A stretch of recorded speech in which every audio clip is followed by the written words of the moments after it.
Nabil Yusuf Mahendra SPC MSI. Sampai akhirnya lulus Ya, S2. tentunya momen wisuda ini menjadi refleksi buat diri saya sendiri bahwa menjadi atau mendapatkan gelar sarjana S2 ini merupakan sebuah cita-cita saya sebelumnya. Jadi memang ada sebuah tantangan tersendiri karena sudah 28 tahun yang lalu menyelesaikan S1 saya waktu itu, lalu saya kembali masuk ke dunia kampus. Agak keder juga gitu ya, karena mungkin udah lama ya, udah kelamaan, terus juga mungkin performa otak juga udah nggak kayak dulu lagi. Jadi menurut saya ini sesuatu yang apa ya, pencapaian diri buat saya, tapi bukan hanya sebatas pencapaian diri, tapi saya merasa dengan masuk saya kembali ke dunia kampus menjadi mahasiswa ini bisa melatih mental saya, yang pertama itu. Lalu juga selain melatih mental, melatih ego. Karena apa? Karena di luar kampus mungkin saya seorang pemimpin organisasi, memimpin sebuah perusahaan yang banyak karyawan dan banyak anak buah yang harus saya pimpin. Tapi kalau di kampus saya tetap seorang mahasiswa, tetap seorang murid yang memang harus manut kepada para dosen gitu. Jadi menempatkan diri sebagai ya seorang mahasiswa gitu yang yang harus absen ya, harus mengikuti perkuliahan dan lain sebagainya. Dan menurut saya ini sesuatu hal yang sangat menarik. Jadi mungkin prinsip dari banyak orang juga bahwa yang namanya belajar, menuntut ilmu itu tidak terbatas dan tidak harus dipatok oleh usia. Ada pepatah kan katanya kalau kita menuntut ilmu itu ibaratnya mulai dari ayunan sampai ke liang lahat.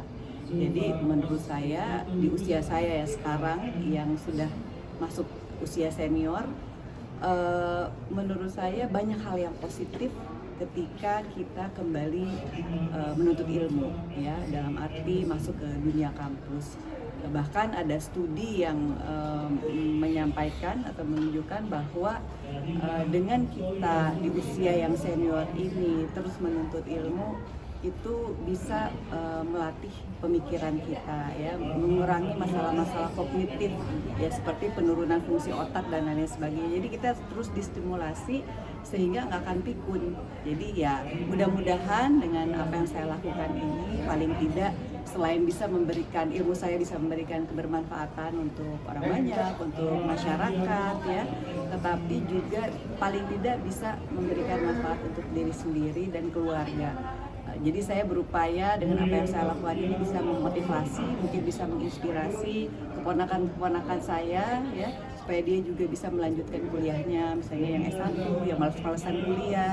Dia bisa melihat, oh tantenya dengan usia yang segitu udah punya anak, masih aja mau menuntut ilmu. Jadi saya ingin memberikan motivasi bagi keponakan-keponakan saya ya, syukur-syukur juga para ibu ya, masyarakat dimanapun untuk bisa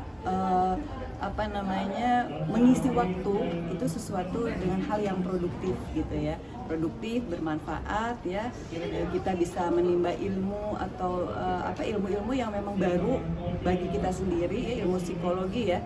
Kenapa saya mengambil psikologi? Karena memang sekarang ini kan banyak masyarakat yang terkena mental block atau penyakit-penyakit disorder kayak narsistik ya dan lain sebagainya.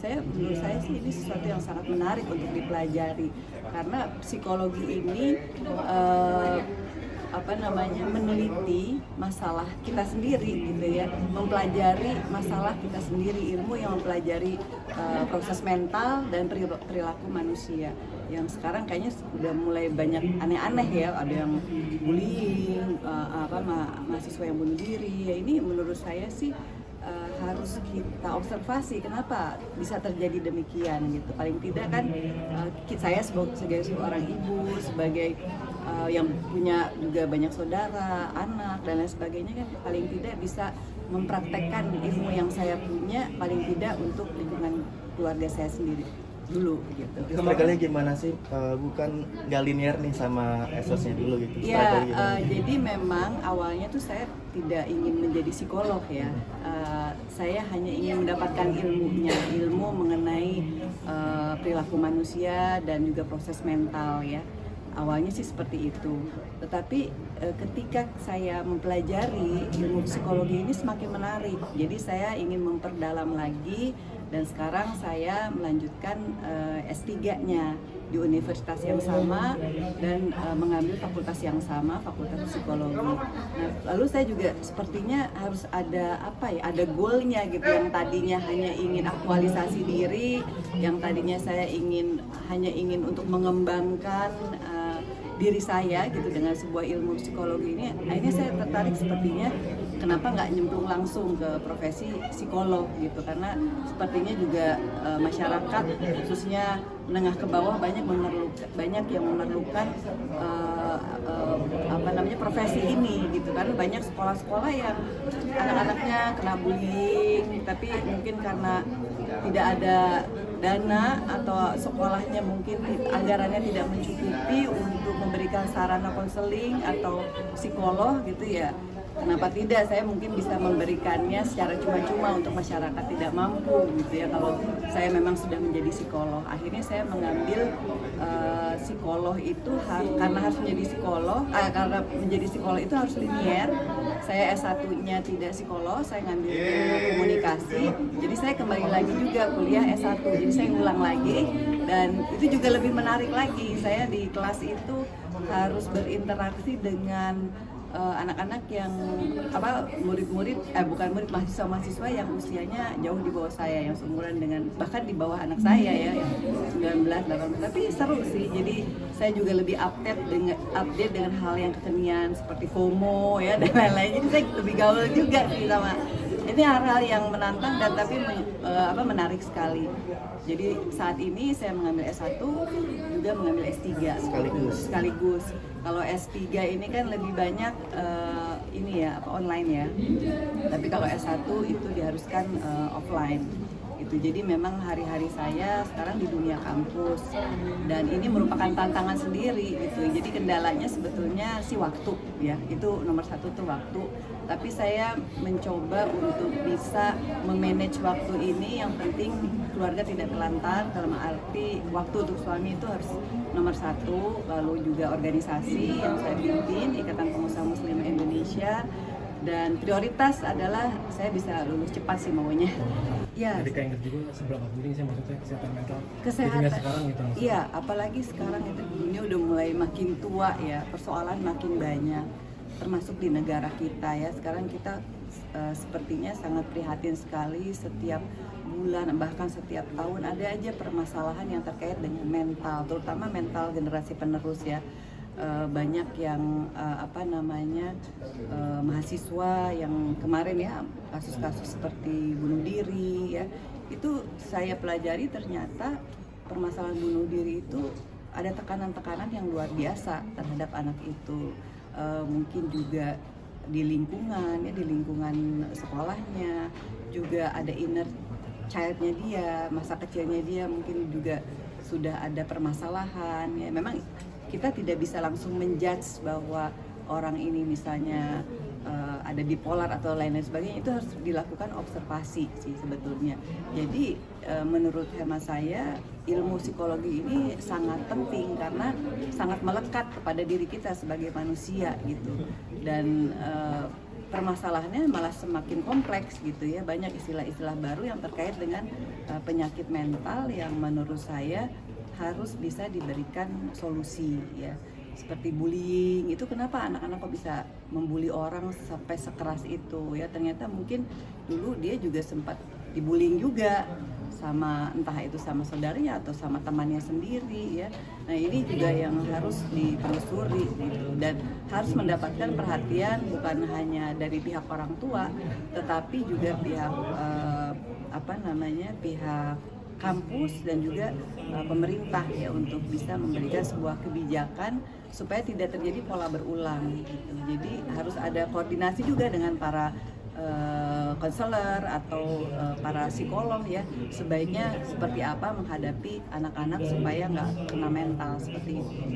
Jadi menurut saya sangat penting. Antisipasi seperti apa untuk menangani hal seperti itu? Kalau dari orang-orang terdekat seperti apa dan bagaimana secara edukasinya dan bagaimana cara antisipasinya juga seperti apa dari Untuk yang kasus bullying, ya untuk kasus bullying itu ya tentunya yang pertama adalah harus ada awareness dari pihak keluarga dulu ya, yang ada di lingkungan intern dulu gitu ya. Dia harus bisa